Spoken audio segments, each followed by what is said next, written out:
My name is James Slaymaker. I'm currently a teaching fellow at Trinity College Dublin.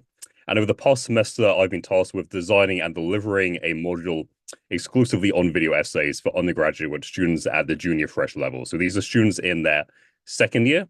Most of them have had very little to no editing experience, and almost none of them was even familiar with the concept of a video essay in the first lecture. So today I'd just like to share some of my observations and reflections from from my experience teaching this module. It was an experimental module. I wasn't um, quite sure what to expect going in, but over the course of the module, I was really inspired by the students, and we have the final video essay projects coming in now, and I've been really, really impressed by all of them, and just the progress they've made over this semester, and the incredibly high quality of the final outputs. So it's not my intention here to provide a full guide to teaching the video essay at the higher education level. I'm not going to provide a step-by-step outline, but I'd just like to discuss some of the strategies I use on the module, my approach to structuring it and teaching both the theory side and the practical side, discuss how the students responded to these strategies, and to detail some of the challenges I faced and how I overcame them. So really, I hope this talk will be beneficial to any educators seeking to either design their own original module on the video essay or to implement the video essay as an assessment tool within an existing module. So first of all, a bit more on my background. So I completed my PhD at the University of Southampton in 2023, with my research focusing on the impact of digital technology on the essay film. So essentially asking the question of how, on the one hand, the development of digital technology has shaped the construction of essayistic discourse in cinema, and on the second level, how certain essay films have embraced the mode being an inherently metacritical, self-reflexive form to explore different aspects of digital culture. So, for example, I explored how Jean-Luc Godard's late films, such as Film Socialism and The Image Book, self-reflexively explore issues like copyright, digital archiving, and the democratization of media production tools, and how the late essayistic works of Harun Farokhi engaged with digital simulation and the ontology of computer-generated images in cinematic essays like the Parallel series and Serious Games. So my doctoral thesis was entirely written. It did not officially have a practical component. It was entirely text-based. But as I was writing it, to enhance my understanding of the cinematic essay, a few years in, I decided to shift away from just theorizing the form to producing my own video essays. So I had a bit of production experience making experimental art pieces and short narrative films, but I'd never actually fused my academic research with aesthetic experience in this way. So constructing video essays was something new for me. It was a fascinating experiment. And I realized just in practically doing it, how I could combine the analytical rigor of this academic study with the process of creating an effective aesthetic experience. So it was through this hands-on experience too that I began to see the potential of materially experimenting with the videographic form for research purposes.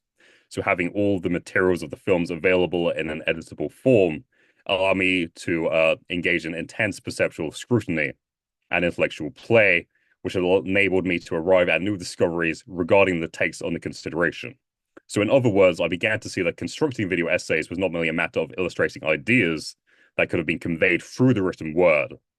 I realized that the act of editing and manipulating film text was a novel way to construct research and to articulate theoretical concepts in a manner unique to audiovisual language. So when creating a video essay myself, I did not begin with a written script and then illustrate that script with edited images.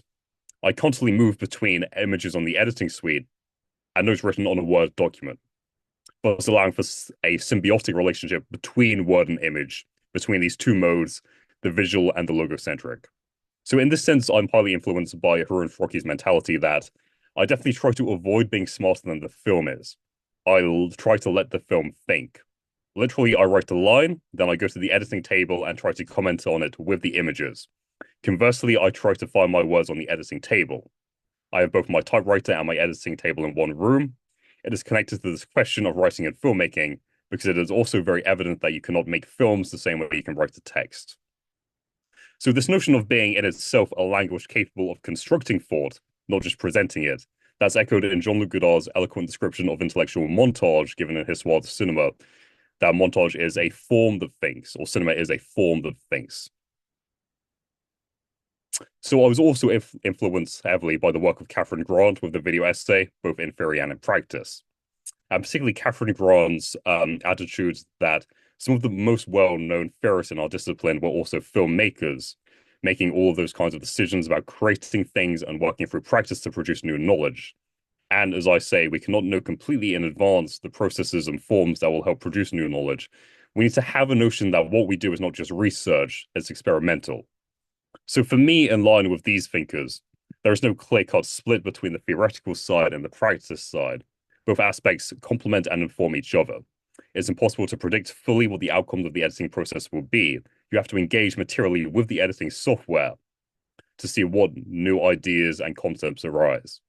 So last September, when I was asked by Trinity College to develop a full module on the video essay, I knew that I didn't just want to teach the technical skills necessary to record voiceover and supplement that with clips, something that would be a bit like a recorded PowerPoint presentation.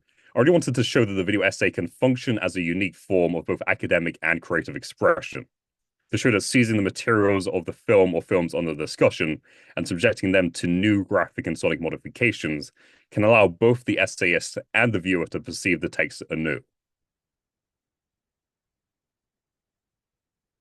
And so again, I drew on the work of Jean-Luc Godard when he said quite early on in his career that the problem of film criticism arises because, like art criticism, it is not a genre which exists in its own right. Only literary criticism exists in its own right because its object blends with its subject. I believe that what one needs today is to be able to say, here is a film, what is good about it, and why it is good by giving examples.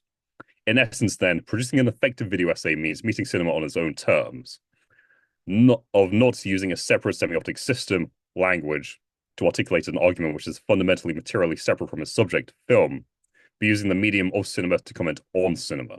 And as in the construction of any cinematic piece, image, text, and sound all need to work in conjunction to communicate ideas on the one hand and produce an emotional effect in the viewer on the other hand. So while designing this module, I wanted to do several things. So I wanted to emphasize that the video essay can do things that the written essay cannot. Not only that it can be just as rigorous as a traditional written essay, but that it can actually open up new possibilities for film studies research.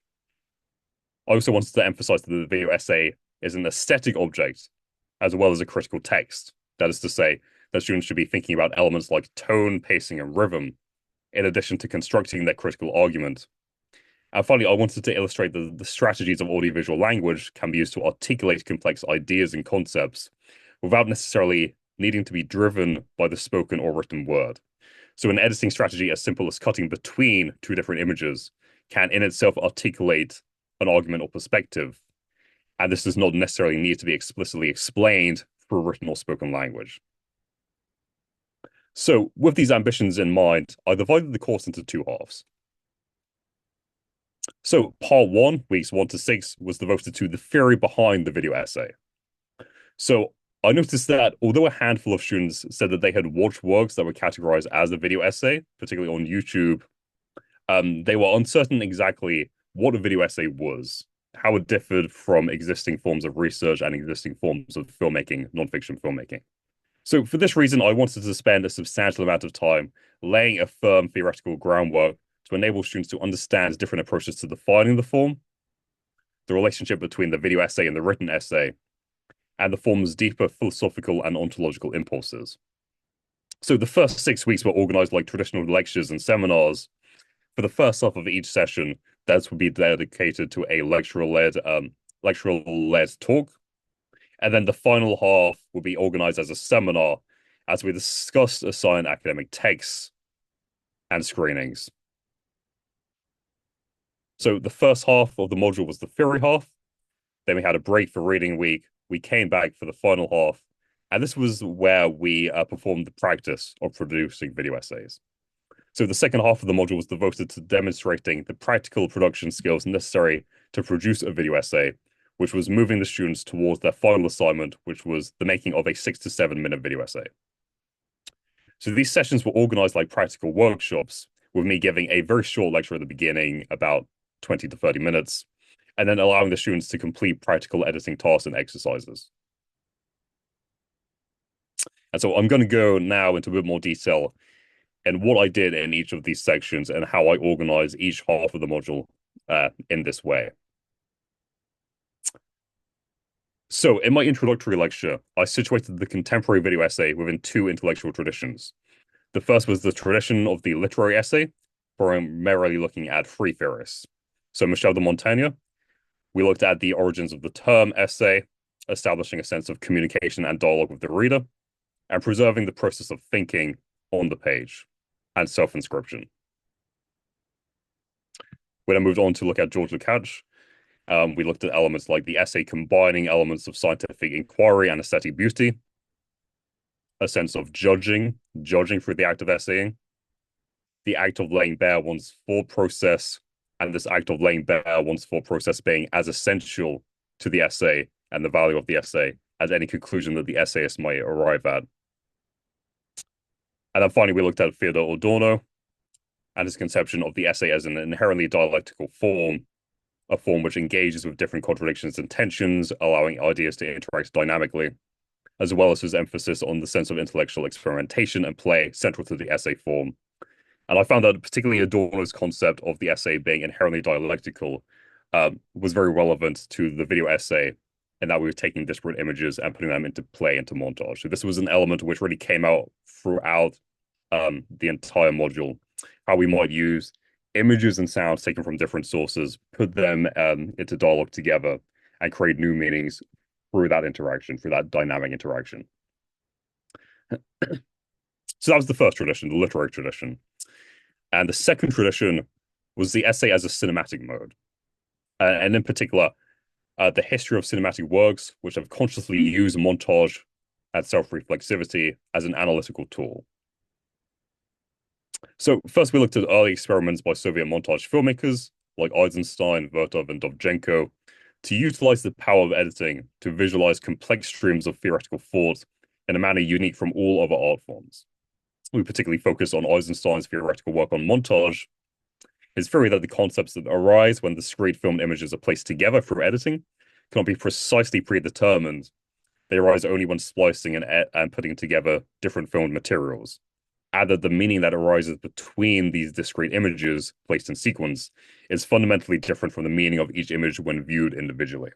And again, this was very relevant when we came on to the later practical side, and we were looking at how we condense feature films and how we combine different sequences from different films together for the purpose of contrast and comparison.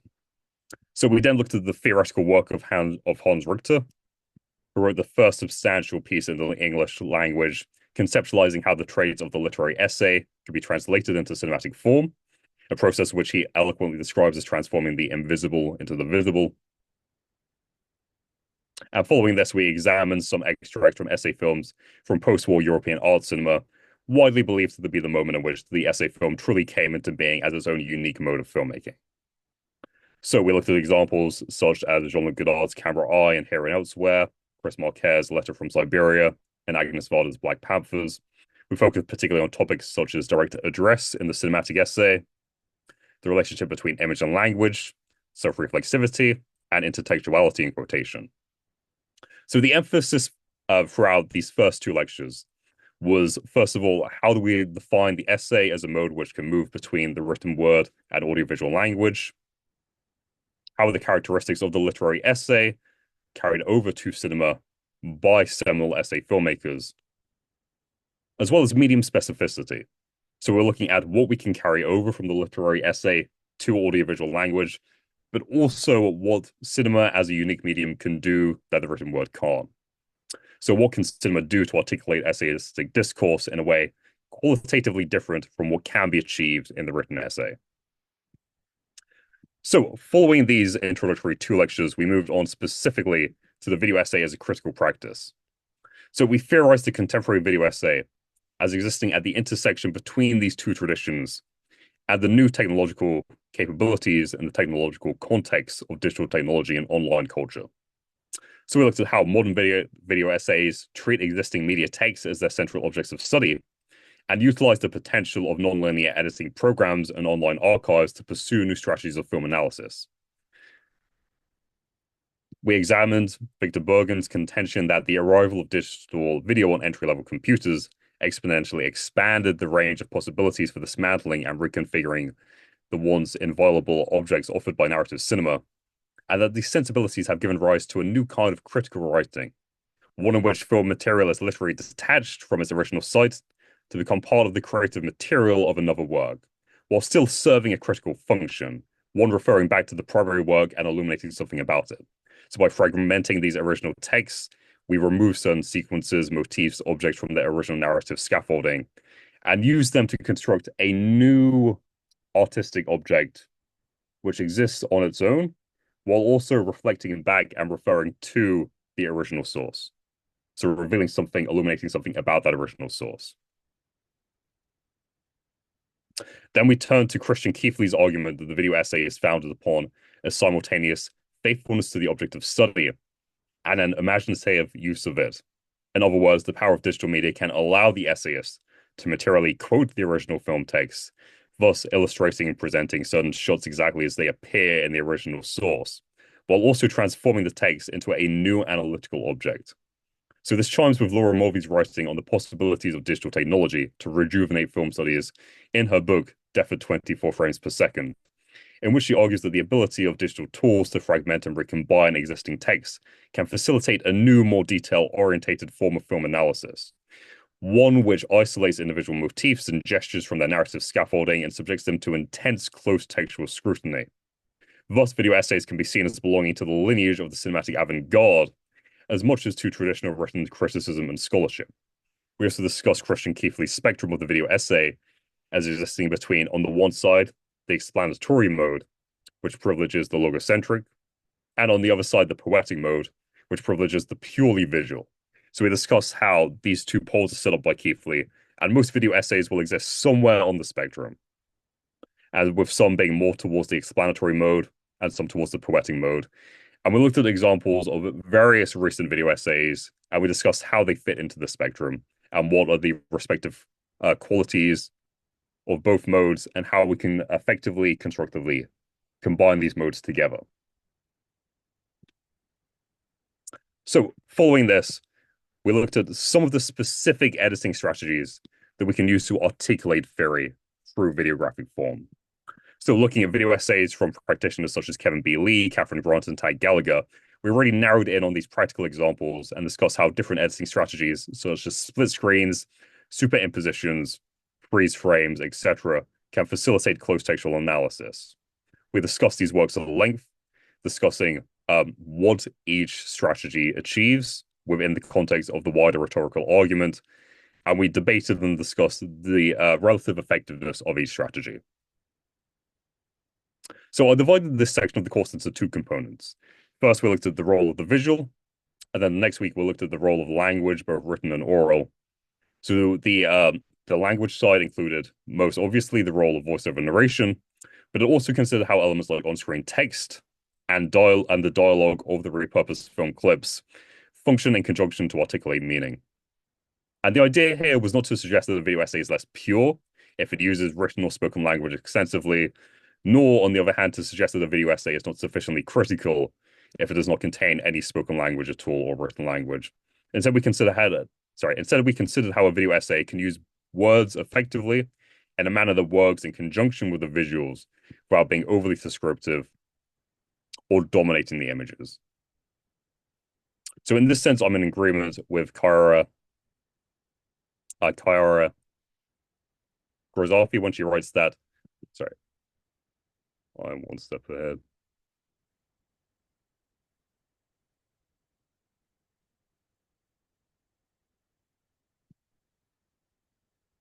Sorry, can you see my PowerPoint slides? Yes, we can see exercise. Oh, okay, cool. Sorry, I think my PowerPoint just Like, showed for a second. yeah, Yep, so you can see word and image now. yeah. Okay, great. Okay, so unfairly considered inherently didactic or not artistic enough, the voiceover is instead one of the most complex strategies to adopt. It makes the intrusion of the video essayist audible, her presence manifest. Therefore, it has to be clear, engaging, and above all, it has to work with the images and not just to be juxtaposed to them. To work with the voiceover means to find the appropriate balance between presence and absence. So this I would expand and suggest that on-screen text and dialogue within the film clips work in a similar way. But essentially, I'm in agreement that for most video essays, there is a balance between the poetic mode, using visuals in an expressive way, in a poetic way, and using text and language in an explanatory way.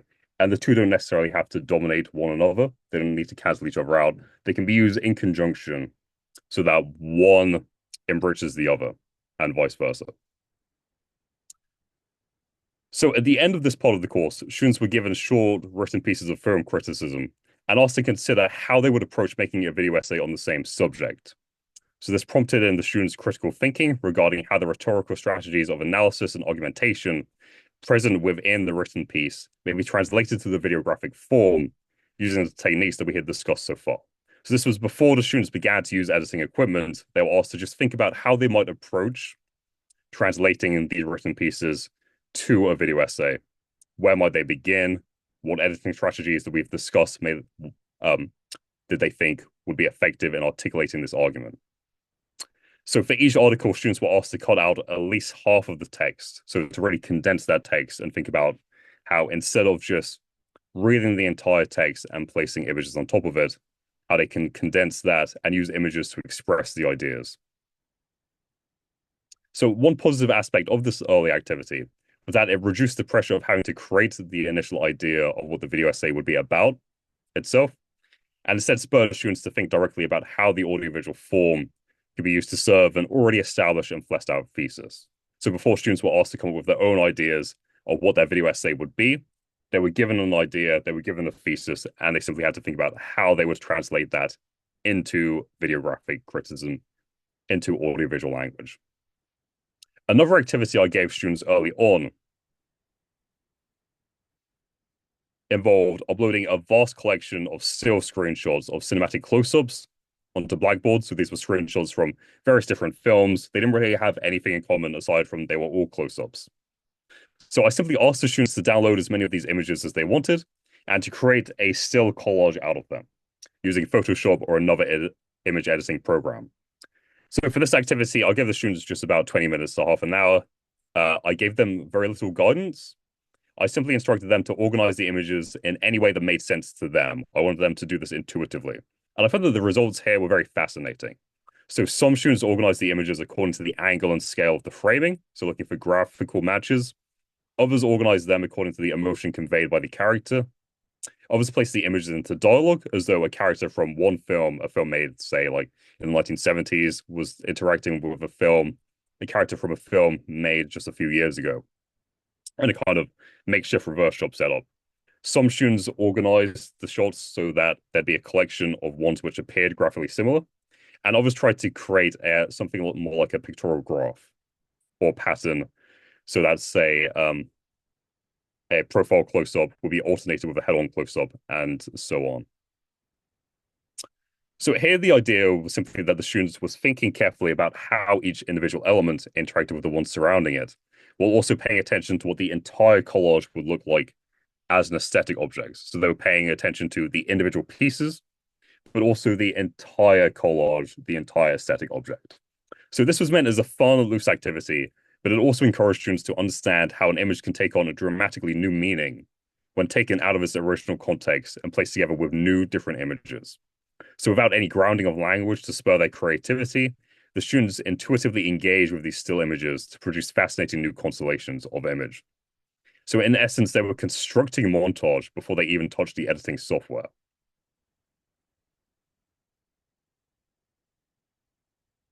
So following this, for the next 2 weeks, we moved away from this foundational understanding of what the video essay is as a form and looked to specific applications, and particularly we looked at it in relation to sociological issues. So we discussed why the video essay might be used within the realm of feminist, race, and post-colonialist film studies, how the form may be employed to critically denaturalize mass-produced media text, to awaken the spectators to the underlying power structures embedded within them, and therefore make them more aware of the subtle ways in which cinema can perpetuate harmful stereotypes and ideologies. So essentially, this is using editing techniques as a way to critique the original text, to apply quite often pretty abrasive editing technologies, editing strategies, to bring to the surface the naturalized violence embedded within these original texts.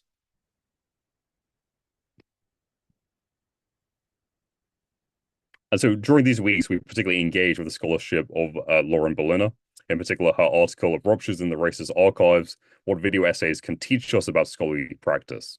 So as Berliner writes, video essays can help make visible and audible the persistent problem of colonial citation and recirculation of racist structures, images, languages, and ideas. If the accessibility, pleasure, familiarity, evocativeness, and perceived proximity of the video essay makes it easier for us to see the archive and understand its indelible trace, then perhaps one of the greatest contributions of the video essay to scholarly practice can be its ability to bring us, our students, and our colleagues closer to recognizing the burden of the archive in the practice of written scholarly citation as well. So drawing on Berliner's piece, we discussed how by making the problematic aspects of archives more visible and materially disrupting them through abrasive editing techniques, video essays can reshape existing academic practices and draw attention to the underlying violence of the colonial archive and how they perpetuate these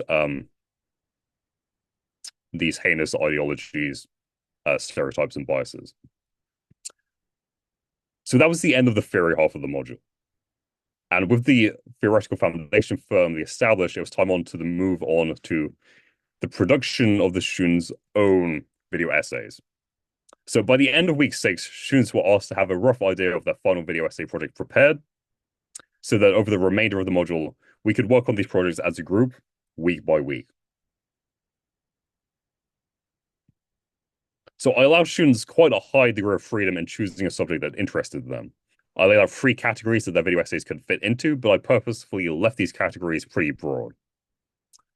So I told the students that their video essay could fall into one of the following categories. It could be either a formal or thematic analysis of a single film of their choice. It could be a tourist reading of a recurring theme and or formal technique in the work of a single filmmaker of their choice. Or it could be a comparative analysis of a theme and or formal technique across 2 or more films.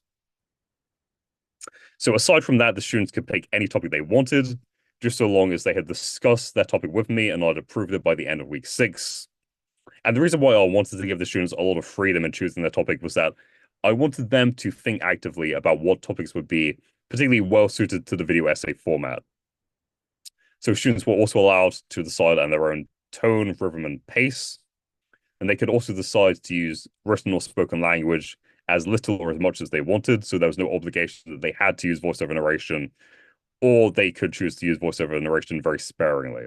That was up to them. My only criteria really was that their video essay had to articulate a thesis statement, support it with evidence, draw on existing research, and they had to justify every decision they made in their accompanying written reflection. So in addition to this video essay project, all students were asked to provide a 1,000-word written reflection.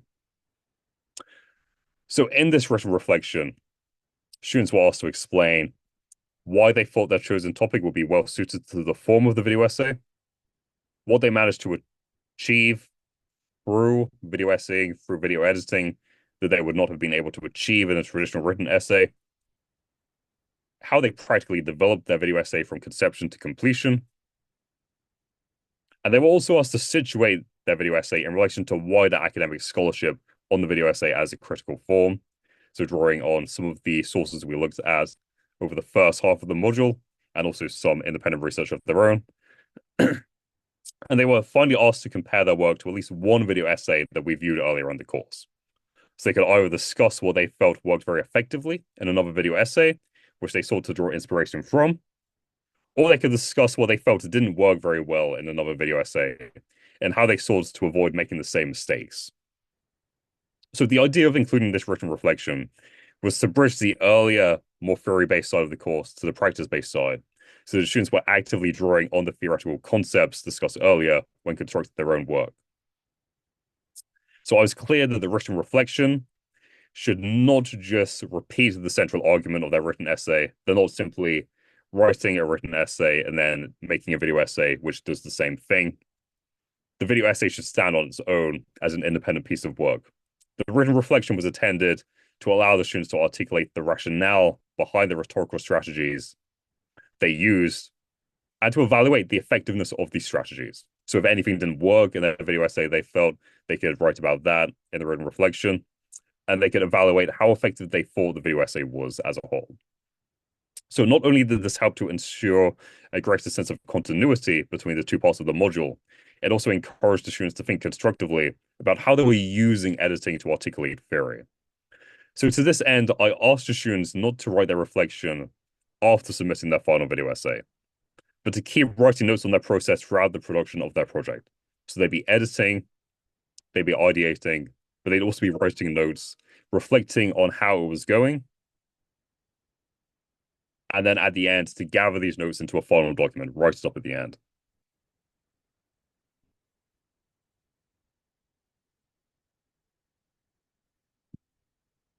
So when teaching the practical half of this module, I broke down the process of constructing the video essay into small, discrete steps. I encouraged the students to have all the materials they needed to make their video essay, or at least the primary text, ready by week 8, so that they could edit their video essay week by week. They could draw on the technical skills we were discussing week by week and develop their project incrementally. So they felt that while they were learning these technical skills, they were also moving towards the completion of their video essay, as opposed to learning all of these skills in theory and class and then going away and having to put them all together at the end. So each week there was a lecture component in which I explained and demonstrated a technical aspect of production, as well as a workshop component where students would be given an individual task, which would allow them to practice these practical skills while also developing their own project or developing ideas which would add and contribute to their final product. So some of the editing exercises that I assigned during these workshops included to edit down an entire feature into a 2-minute video. And I asked the students to do this in a way that would condense the complete arc of the film. So the students would take either a narrative arc or a visual arc of a particular film and try to condense that into 2 minutes, which the students had a lot of fun with. And I thought that was a really effective exercise in just thinking about what are the most important beats of the film and how you can really condense that into 2 minutes. So maybe about 3 to 4 different shots. Combine the audio from one scene with the audio of another scene, either from the same film or from a different film, and this could be either dialogue or music. And I encouraged them when they were doing that to do that in a way which would highlight a thematic point or a point about a particular character or part of the narrative. To use split screen to compare 2 different scenes from either a single film or 2 different films. And that really got the students thinking a lot about composition and how certain compositional elements repeat across a particular film or deviate in significant ways across a particular film. To superimpose 2 sequences on top of one another, and to formally analyze a single scene using only on-screen text. So these activities were designed on the most basic level to allow students to fine-tune their editing skills, to learn how to simply do things like create superimpositions, create split screens, but they were also designed to encourage them to make perceptual discoveries about the film or films that they were analyzing. And several students actually went on to incorporate elements of these practical exercises in their final video essay project. So what they designed for the superimposition exercise, if they thought it was interesting, they could put that into their final video essay.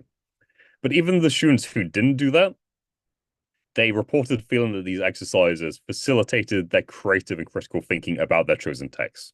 So it enabled them to think about certain ways in which the texts are constructed, narratively, thematically, formally, in a way that they wouldn't if they hadn't had such material hands-on engagement with these texts in the editing software. And all of these activities were formally graded, as I wanted the students to appreciate just the joy of experimentation and play within the editing software, rather than them being too concerned about the final outcome. So at this stage, they could make mistakes. They could just kind of experiment with formal ways of putting the film together, splitting the film up, without worrying about necessarily coming up with something that they could use. but simply having that sense of freedom and liberation when playing with the film text, it enabled them to think critically about how the text was composed.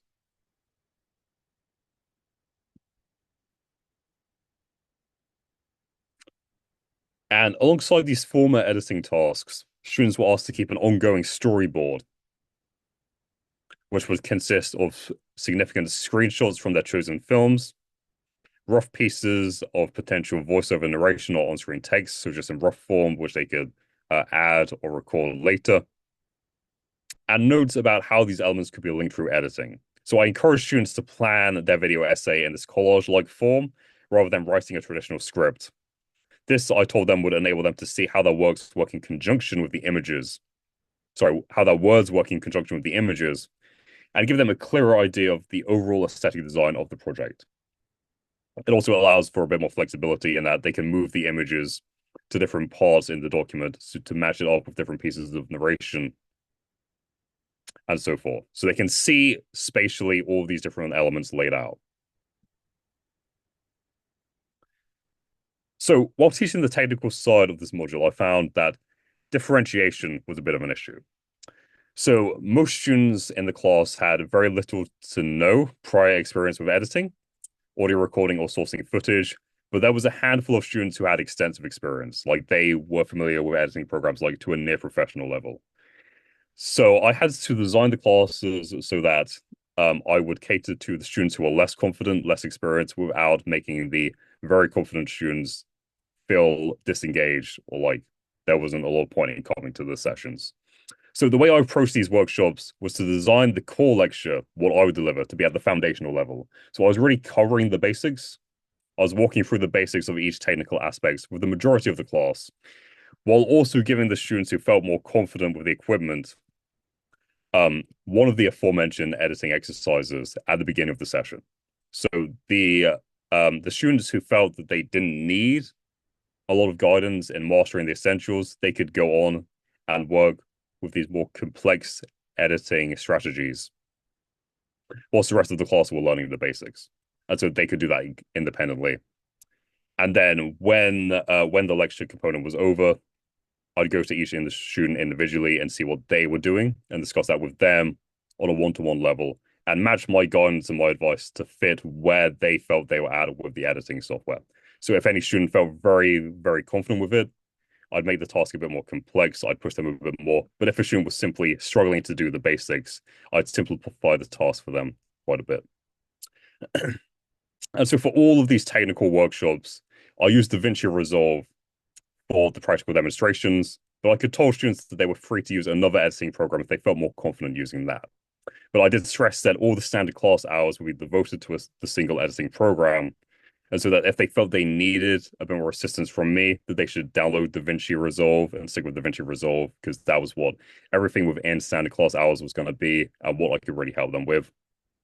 And I also scheduled a number of optional technical skills workshops outside regular class hours, which was open to any student who felt that they could benefit from further assistance with the fundamentals of editing. So at any point, I had 3 of these optional technical classes at different points throughout the module. So at any point, if any student felt they were not quite so confident with a particular aspect we were talking about, they could come to see me and I give them one-to-one hands-on advice. So as the video essay is an open field of experimentation, I thought it was fitting with the theme of the module to construct my own video essay in conjunction with the students. So while teaching this class, I was also working incrementally, piece by piece, towards making my next video essay, which is titled In the Flow of Memory, the role of the tracking shot in the film of Terrence Davies. So this explores how the late director used different types of tracking shot within different contexts to visualize different emotional states, capture the nonlinear drift of remembrance, connect the individual to the collective, and collect the micro to the macro. So for every element of the video production class, for every element of video essay production that we discussed in class during the second half of the module, from initial ideation to sourcing materials to recording narration, I showed the students in class how I was approaching each stage in the making of my own video essay. And I found that this allows students to directly see how each editing skill we discussed could be used in direct relation to video essay construction. So there wasn't a gap between simply showing how to create a superimposition and then thinking, okay, but how is this going to help me construct my video essay? Everything that I'd show in practice, every example would be what I was physically, practically doing with constructing my own video essay. I was also very open about any challenges I faced and how I overcame them, whether they be technical issues, which I would show directly in the editing software during the lectures, how I overcame those, to conceptual ones. And I found that in being open about my own creative process in this way, I helped to demystify the act of constructing the video essay and demonstrated the video essay production is a gradual, imperfect process. So the students didn't need to have a fully formed concept in mind by the end of week 6. They could gradually sculpt and alter their ideas week by week. If something doesn't work, they can go back and revise it. They don't need to throw the whole thing away. So I emphasize in doing this that there was no single perfect way to construct a video essay, that I was working through my own ideas through videographic form, just as they were. And I showed that I was uncertain, when I was unsure, and when I ran into technical issues, but that I could overcome them through persistence, and that persistence is key.